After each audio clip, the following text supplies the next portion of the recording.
Bagaimana jadinya jika seorang sniper terbaik negara malah ditelantarkan begitu saja oleh pemerintah? Belum lagi, ia malah dijebak sebuah kasus konspirasi. Namun dengan kemampuannya yang luar biasa, dia mampu bertahan menyelamatkan nyawanya.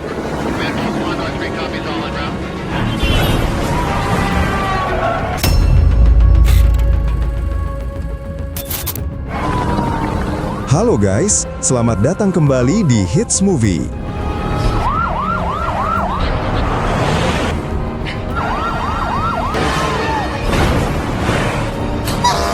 Pada kesempatan kali ini, kita akan membawakan sebuah film balas dendam yang memuaskan, yang mengisahkan tentang seorang sniper handal yang membalas dendam kepada pejabat yang kebal akan hukum.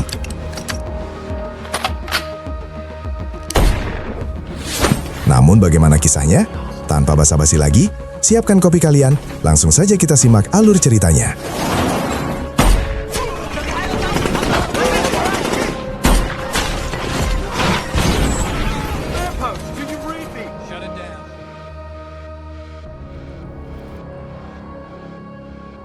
Film diawali dengan memperlihatkan seorang sniper Amerika bernama Bob Lee Swagger dan sahabatnya yang bertugas sebagai pengarah sniper yang bernama Donnie.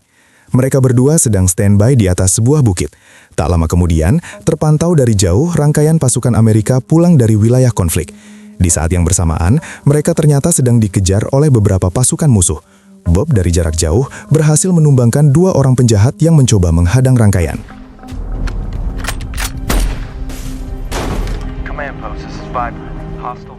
Begitu berhasil, mereka berdua sebenarnya sudah ingin meninggalkan lokasi. Namun dari radio milik Donnie, mereka mendapat perintah untuk tetap melindungi pasukan yang sedang kabur. Sesuai perintah, Bob pun berhasil menahan para musuh.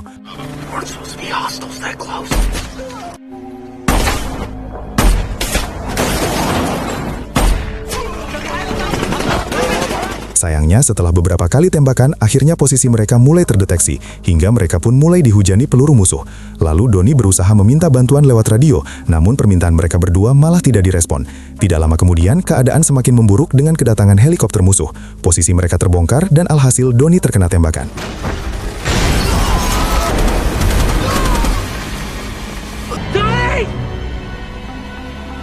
Bob kemudian menggunakan senapan yang lebih besar untuk menumbangkan helikopter musuh yang mengencarnya.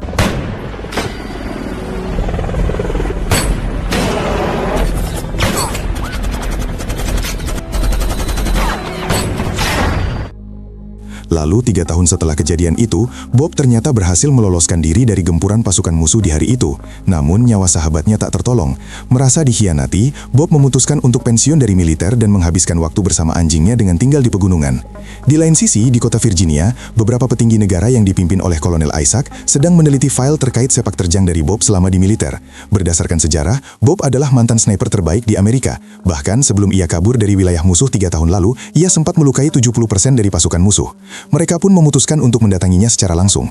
Namun, baru menginjakan kaki di sana, Kolonel Isaac sudah diusir duluan. Kekecewaannya terhadap pemerintah tak bisa dilupakan begitu saja. Namun, Kolonel Isaac cukup lihai dalam merayu, hingga berhasil membujuk Bob untuk mendengarkan tawarannya.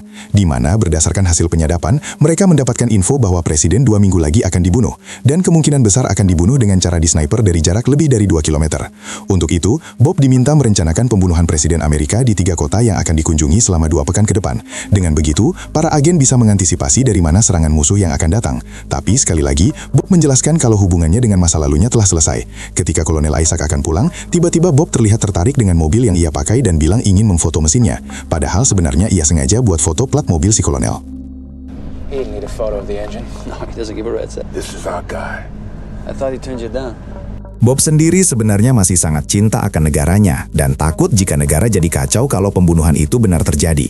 Maka dari itu, ia pun mencoba menembak sebuah target dari jarak 2 km untuk mencari tahu apakah benar hal itu bisa terjadi. Sekedar info, ketika kalian menembakkan peluru dari jarak lebih dari 1 km, ada banyak faktor yang bisa mengubah arah peluru, mulai dari angin, gravitasi, dan sebagainya. Hanya orang yang sangat khusus yang bisa melakukannya, dan Bob adalah salah satunya. 1760's a mile.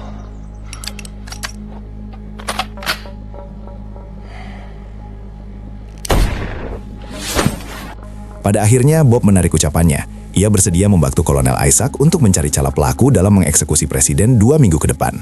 Setelah mendatangi setiap titik di 3 kota yang berbeda dan menganalisis dengan teliti, Bob langsung melaporkan hasil perencanaannya ke sang kolonel. Dari 3 kota itu, kemungkinan besar si sniper akan membunuh presiden di kota Philadelphia dari atap sebuah gedung dengan jarak tembak sekitar 1,6 km.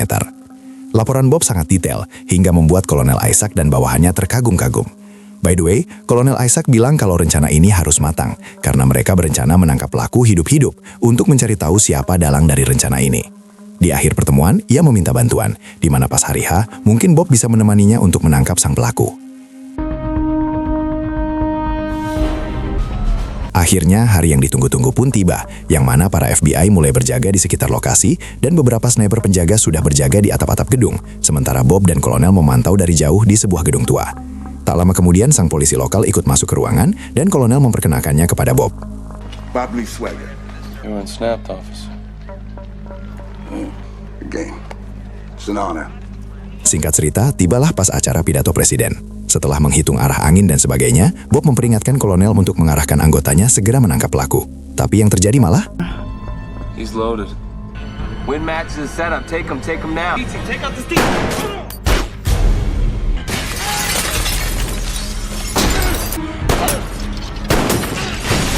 Di situ Bob terkena 2 tembakan dan jatuh dari ketinggian. Dengan keadaan kritis, ia berusaha kabur di mana seluruh pasukan militer hingga anggota FBI dikerahkan untuk mencarinya. Di saat yang bersamaan, gedung tadi langsung dikosongkan dan disetup seakan-akan Bob lah yang sudah mencoba membunuh presiden.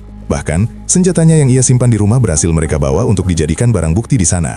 Bob sendiri di tengah pelarian, bertemu agen muda FBI bernama Nick.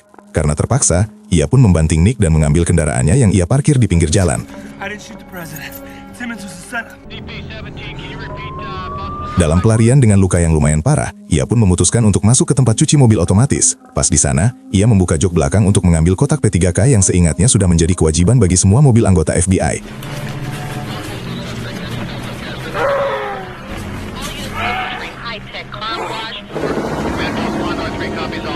Dengan alat seadanya, ia berhasil sedikit mengobati lukanya dan kembali kabur.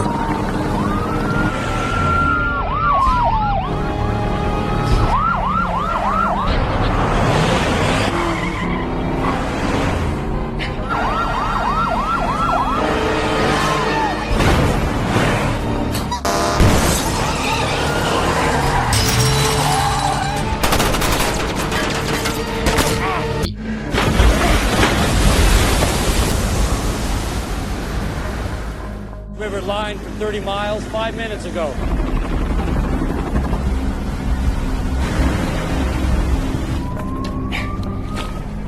Saat sampai ke daratan, ia berhasil menemukan sebuah mobil tua untuk dipakai. Para polisi dan pasukan militer tak berhenti mencarinya, hingga pemberitaan tentang dirinya tersebar ke seluruh penjuru negeri. Nationwide, there is still no trace of Swagger. That an agent of theirs was assaulted. Lalu kita berpindah ke Nick yang dipanggil atasannya karena dianggap memalukan nama FBI. Nick juga sempat bertanya ke atasannya soal Bob. Soalnya dia bilang bukan dia yang menembak presiden, dan polisi yang menembaknya bernama Timon tadi adalah sebuah jebakan. Tapi orang-orang di kantor tak ada yang mempercayainya. Kita kembali ke Bob yang berusaha mengobati lukanya yang semakin parah. Ia singgah di sebuah toko, namun untuk menghindari dirinya dikenali, ia membuat listrik di toko itu koslet. Di sana, ia membeli beberapa botol air, garam, jarum, dan gula. Kemampuan Bob dalam pertahanan hidup bisa dibilang luar biasa. Dengan bahan-bahan sederhana ini, ia berhasil membuat alat infus untuk menutupi kekurangan darah di tubuhnya akibat luka tembakan tadi. Ia juga berusaha mengganti penampilannya agar tak dikenali polisi. Setelah terasa mendingan, Bob pun langsung pergi ke kota Kentucky untuk menemui istri almarhum sahabatnya bernama Sarah.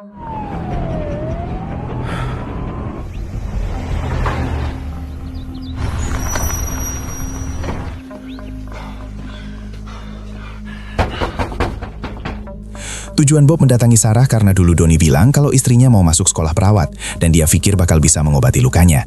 Namun ternyata faktanya Sarah malah masuk jurusan lain. Walaupun awalnya Bob diusir, tapi untungnya Sarah langsung percaya akan semua perkataan Bob. Ia bahkan mau membantunya membeli barang-barang yang sudah Bob tulis, yang mana barang tersebut merupakan alat-alat sederhana yang bisa digunakan untuk melakukan operasi demi mengeluarkan peluru yang bersarang pada tubuhnya. Ready for this?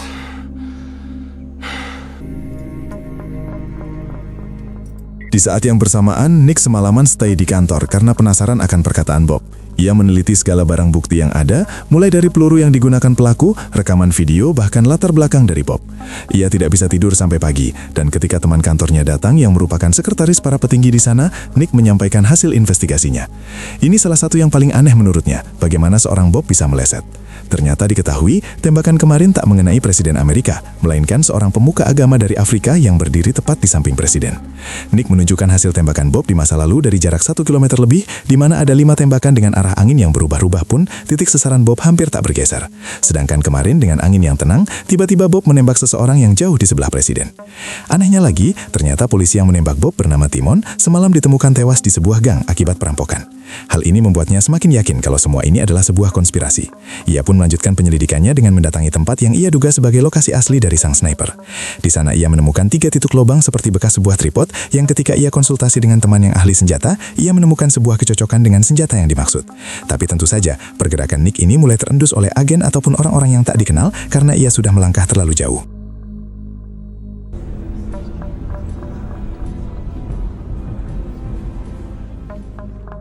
Setelah beberapa hari beristirahat, kondisi luka Bob akhirnya sudah membaik.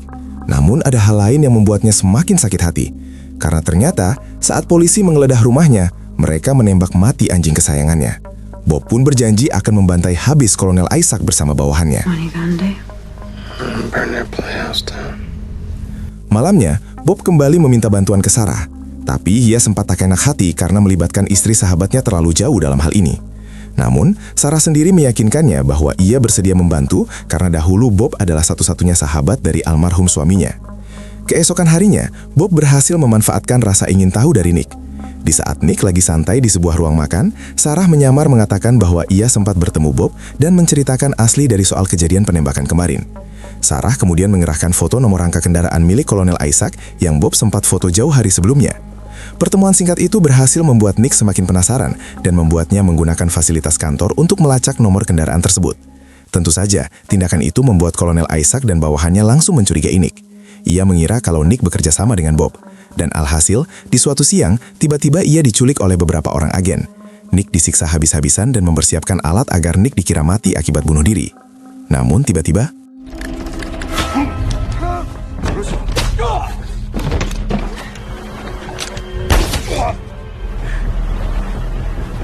dan rencana Bob pun berjalan dengan lancar. Setelah menyelamatkan Nick, ia pun berencana membuang jasad musuhnya ke sungai.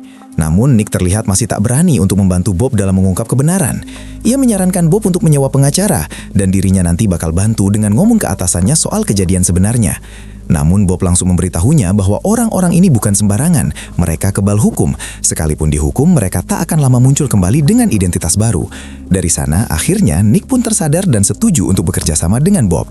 Di lain sisi, Kolonel Isaac tahu bahwa eksekusi Nick gagal total. Ketiga agen yang dikirim dibunuh oleh seorang sniper. Dari sana, ia menyadari bahwa Bob belum mati. Tak lama kemudian, salah satu anggota kolonel lain yang memberitahu hasil penyelidikan bahwa ada satu orang yang kemungkinan membantu Bob dalam penyembuhan, yaitu istri mantan sahabatnya. Kolonel pun langsung menyuruh anggotanya untuk segera menangkap Sarah. Di lain sisi, Bob dan Nick berkendara jauh ke Tennessee untuk bertemu pakar senjata. Ia menanyakan beberapa teknis terkait kejadian penembakan kemarin. Hal ini sangat penting untuk membuktikan bahwa Bob tidak bersalah di kemudian hari. Hal lain yang ia tanyakan, siapa kira-kira pelaku yang mampu menembak dari jarak 2 km. Si kakek tua ini bilang untuk saat ini cuma Bob Lee Swagger yang mempunyai kemampuan itu, selebihnya sudah meninggal. Tapi ada satu orang penembak jitu yang memiliki kemampuan yang sama. Namun dikatakan ia sudah tak menembak lagi karena cacat akibat tugas terakhirnya. Tiba-tiba Bob sadar bahwa ia pernah bertemu orang itu, yang mana dia adalah salah satu anggota Kolonel Isaac. Died. Never heard from him no more. I met the son of a bitch. Tanpa membuang waktu, Nick menyuruh temannya untuk mencari tahu di mana si sniper itu tinggal dan siapakah identitas aslinya. Tak butuh waktu lama saat malam teman Nick memberi kabar balasan. Tapi langkah Bob kali ini telah diperkirakan oleh Kolonel Isaac. Untuk melancarkan aksinya, ia berencana membawa satu pasukan full ke lokasi. Dan agar tak dicurigai orang lain, ia meminta izin dari petinggi, tak lain sang senator wilayah Montana yang ternyata juga terlibat dalam konspirasi ini. Do kill him. No loose ends this time. Bagaimana dengan nasib Sarah? Ya, seperti yang kita duga, ia ditangkap dan disiksa oleh anggota kolonel. Bob dan Nick sendiri gerak cepat. Mereka sudah menganalisa lokasi kediaman dari Zerbiak. Bob juga sadar kalau ini pasti akan menjadi jebakan sang kolonel. Maka dari itu mereka melanjutkan rencana ke tahap persiapan dengan membeli berbagai perlengkapan di toko bangunan yang dari alat-alat sederhana itu berhasil rakit berbagai jenis bom dengan kontrol jarak jauh. Nick juga dilatih menggunakan senjata laras panjang untuk mengantisipasi situasi besok. Didn't I say don't let anything distract you? Slow. Dan tibalah hari yang ditunggu, yang mana mereka melakukan penyerangan. Di situ, Nick bertugas untuk memantau pergerakan para penjaga di sekitar rumah dari jarak jauh dan menggunakan radio untuk memberitahu Bob informasi tersebut. Sedangkan Bob bertugas untuk mengeksekusi penjaga satu persatu.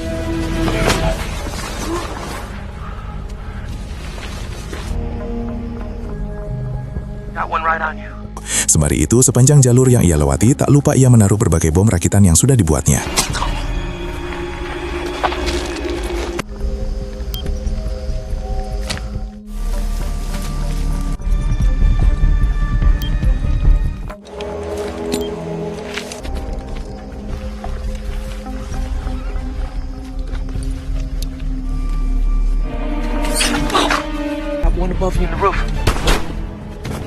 Dan rencana pun berjalan lancar. Bob berhasil menaruh Zerbiak di bawah todongan senjatanya. Namun, nampaknya Zerbiak juga sudah menanti kedatangan Bob. Di sana, keduanya pun mulai bercerita tentang alasan utama mengapa Bob dijadikan tumbal dalam rencana sang kolonel. Di mana memang target utama ini bukan residen, melainkan sang pemuka agama di Afrika yang berdiri tepat di sampingnya. Apa alasannya? Ternyata kolonel khawatir kalau si pemuka agama ini ngadu ke presiden soal kolonel Isaac dan anggotanya yang membantai sebuah desa di Afrika yang berisikan 400 jiwa. Mereka semua dibantai tanpa peringatan demi jalur pipa sebuah perusahaan minyak milik Amerika di sana. Kolonel Isaac juga tak bekerja sendirian, ia hanyalah kaki tangan dari sang senator yang kita lihat tadi. Begitu percakapan selesai, Zerbiak langsung bunuh diri. Bug out, go to hide too. Roger that.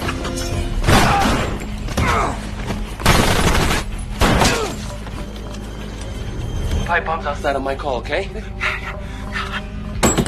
2, 1.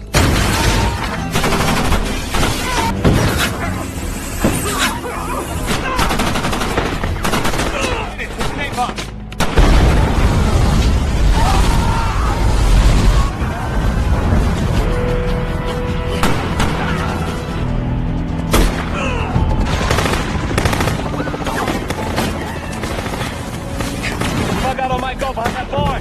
Okay.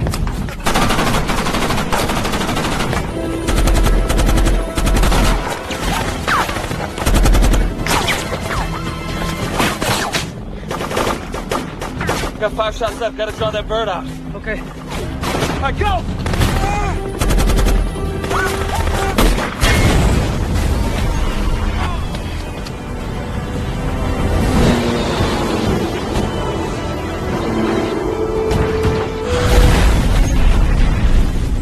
Hasil pertempuran kemarin membuat heboh kantor FBI karena di lokasi kejadian ditemukan puing helikopter dan properti yang hancur lebur. Namun tak ditemukan satupun orang di sana. Tak lama kemudian Nick menelpon atasannya dan mengatakan bahwa ia sudah menangkap Bob. Namun dirinya tak bisa menyerahkannya ke kantor ataupun ke siapapun karena sekarang tidak jelas siapa orang yang bisa dipercayai. Sedangkan Kolonel Isaac sendiri tak lama kemudian menelpon Bob.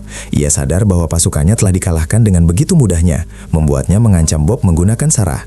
Namun Bob juga tak tinggal diam. Ternyata pengakuan Zerbiak sempat ia rekam dan dengan jelas di situ dikatakan siapa saja dalang di balik kejadian kemarin.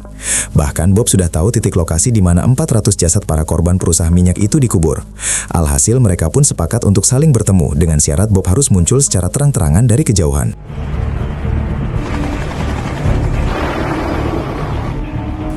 Keesokan harinya akhirnya mereka bertemu di sebuah pegunungan yang diselimuti salju. Kolonel dan Sarah datang menggunakan helikopter, begitu pula dengan sang senator. Dan sesuai janjinya, Bob terlihat berjalan dari kejauhan menuju titik pertemuan. Tapi ternyata sang kolonel kembali berkhianat dengan memasang 3 orang sniper di lokasi masing-masing. Tapi tenang saja, karena itu semua sudah diprediksi oleh Bob.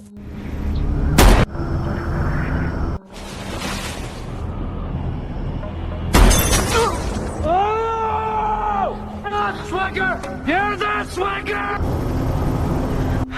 Is there anybody else? No.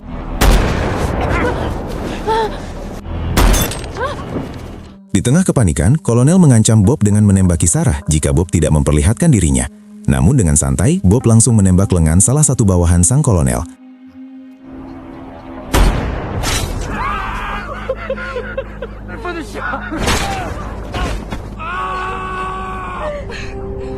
Begitu lokasi kuir, barulah Bob keluar dari persembunyiannya.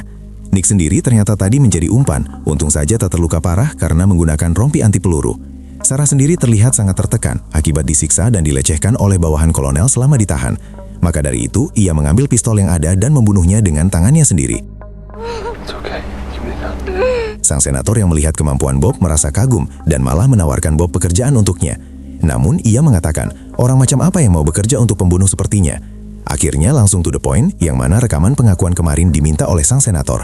Namun Bob malah membakar rekaman itu di hadapan mereka.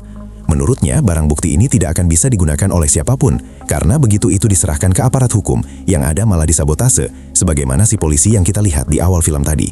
Di lain sisi, semalam Nick menyuruh seseorang untuk mengantarkan surat ke atasannya. Surat itu berisikan lokasi dan waktu pertemuan mereka hari ini.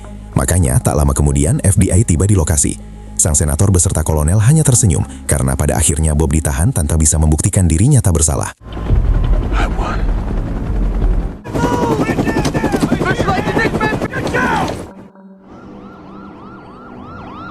Singkat cerita, beberapa waktu kemudian Bob disidang di sebuah ruangan khusus yang dipimpin oleh Jaksa Agung. Di ruangan itu ada pimpinan FBI, sang kolonel, Nick, dan Sarah. Dari awal pertemuan terlihat jelas sang kolonel sangat tak senang akan sidang ini. Tapi sang Jaksa Agung bisa dibilang netral dalam kasus ini dan memerintahkannya untuk patuh akan persidangan. Tanpa basa-basi, Bob diminta sang jaksa mengutarakan statementnya. Di momen inilah Bob mengutarakan semua bukti secara detail. Mulai dari peluru yang ditemukan pada target yang ternyata memang milik Bob. Peluru itu diambil diam-diam dari hasil latihan Bob waktu nembak kaleng 1 minggu sebelum kejadian yang sudah kalian nonton di awal film. Ternyata yang mana tadi pas awal masuk ke ruangan, Nick sempat menjabat tangan Bob dan diam-diam menitipkan sebuah peluru. Fungsinya untuk menjadi pembuktian terkuat kenapa bukan Bob pelakunya. Put that weapon down now. The thing that's gonna make a difference is whether I'm crazy or not. Swapped all the firing pins before I left the house. I always do. The gun don't shoot. Karena saat ia memasukkan peluru itu ke senapan dan menarik pelatuknya, tak terjadi apa-apa. Karena seluruh senjata Bob yang ada di rumah setiap habis dipakai, ia atur secara khusus agar tidak bisa ditembakkan dan tak ada orang yang tahu itu kecuali dirinya. Walaupun demikian, bukti-bukti itu tak bisa membuktikan siapa pelaku aslinya. Makanya si kolonel cuma tertawa. Nick sendiri memberikan bukti pembantaian yang si kolonel lakukan di Afrika. Namun perlu diingat, si Jaksa Agung ini kewenangannya cuma untuk negara Amerika, bukan internasional. These events occurred in another country outside of our... This isn't the world court, Sergeant. I win. You lose. Pada akhirnya, Bob dinyatakan tidak bersalah dan ia pun dibebaskan. Tapi tetap saja, sang senator dan kolonel bersama anggotanya bebas menikmati hidup. Padahal sudah melakukan perbuatan bejat sekian banyaknya. It's not the Wild West where you can clean up the streets with a gun. Bob Lee Swagger, you're free to go. You should have seen the look on the Attorney General. Maka dari itu, beberapa waktu kemudian, saat sang senator lagi asik bersantai di villa mewahnya yang berada di tengah hutan, tiba-tiba mereka langsung dijemput malaikat maut. West Virginia.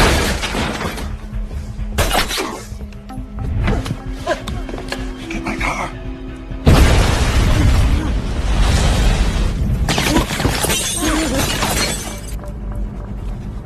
He's under the floor. Jika hakim negara tak bisa membuat mereka menebus dosanya selama ini, maka cukup senjata Bob yang menjadi hakim bagi mereka. Bob juga mengatur agar kolonel dikira menembak sang senator, serta ia meledakkan rumah dengan merusak pipa gas di dalamnya.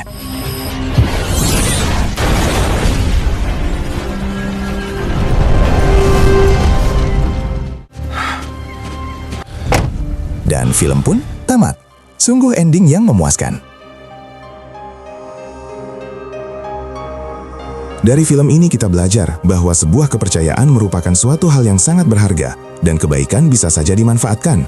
Maka dari itu, tidak salah bagi kita untuk lebih waspada, bukan karena apa-apa, namun hanya untuk kebaikan kita semua serta menghindari jangan sampai ada yang terluka. Itu saja ya guys.